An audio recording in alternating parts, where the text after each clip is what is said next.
it's interesting that in some of the studies they've done on meditation, where they've taken a group of meditators that have been recent to the experience of meditation, perhaps within 6 months, and then a group that hadn't been exposed or taught how to meditate. And they subjected them to stress.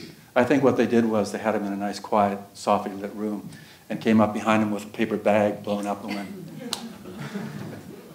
Now, if I was just say that real loudly, your body would react. That's how potent those things are that we can't really control necessarily. And then they graphed the response. They had them all hooked up to sensors so they could relate to their body in terms of cardiovascular rate, respiratory rate, galvanic skin temperature and all that, all these things. And they found that the non-meditators spiked when they graphed them to a high level of stress. And then what was interesting with the meditators, pretty much they came close to the same spike. Interesting, isn't it?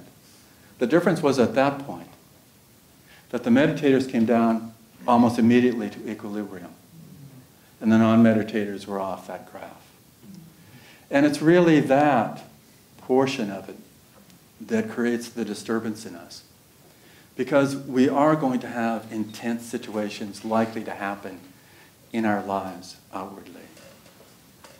So we may not be able to adjust that experience. We can adjust the experience that happens from that. And that's that deepening calmness. It's very real.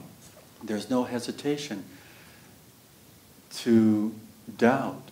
There's no doubt here that you can have that calmness.